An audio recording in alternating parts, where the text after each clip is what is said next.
Hello mga mare at pare. So for today's video is madi-DIY naman tayo. Tatlo lang yung kailangan natin. Fruit crepe, cable tie at saka gunting. So ang gagawin natin today is underbed storage. Nabili ko nga lang pala itong fruit crate sa halagang 50 pesos, 3 peraso na. I think sa iba 10 pesos lang ata ito binebenta. Tapos kung meron ka namang mahihingan, nakakailala mo, edi ayos, libre ka na. Bali, 6 na peraso nga pala yung binili ko para sakto siya dun sa haba ng bed namin. 3 lang kasi yung magkakasya pahaba. Isa-isa ko nga lang palang tinanggalan ng takip dyan yung mga fruit crate para malagyan natin ng maayos ng cable tie.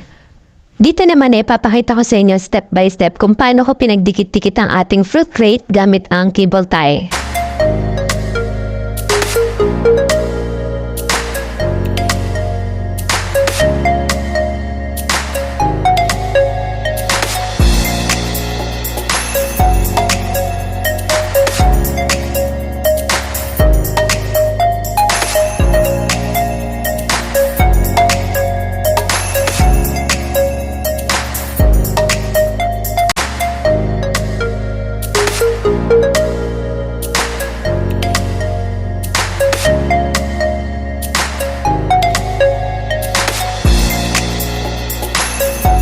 At ito nga pala yung isa pa, same na ng procedure na gagawin natin dun sa una.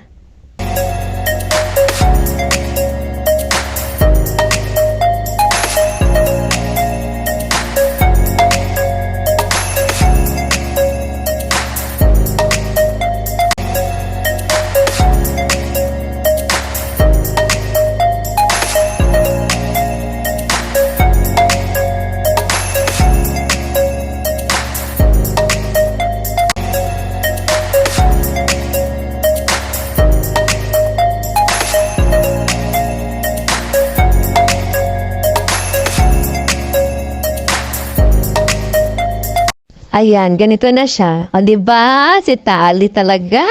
Perfect.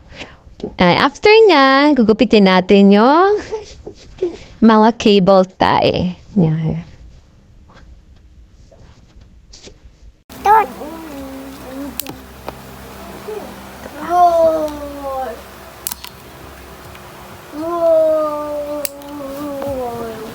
At ito na nga yung resulta na ginawa nating DIY mga mare. Tsinelas at saka sapatos ngayon napili kong ilagay dito sa kabilang storage. Ang dami nga niya malalagay mga mare. Kung tsinelas yung ilalagay mo, sa isang crate kasya yung 4 na pairs. Then kung shoes naman, 2 yung kasya. And then dito naman sa kabilang storage, ilagay ko yung mga laruan ni Nathan na pakalat-kalat. Very useful nga ito mga mare. Depende sa iyo kung anong gusto mong ilagay. Sa halagang 100 pesos, nakagawa ako ng 2 storage mga mare. Actually, meron din ako ditong 2 underbed storage sa kabilang side. Ipakita ko na rin sa inyo. Nabili ko nga pala ito sa TikTok sa halagang 289 pesos. 1 piece lang siya. May kasama ng cover. At kung i-compare naman natin siya dito sa ginawa nating DIY, nakagawa na ako ng 6 na storages. Ang dami na sana, diba? Magkaiba nga pala yung size ng ginamit kong fruit crate. So, kung ang gagawin mo ay lagay ng sapatos at tsinelas, much better itong kulay orange.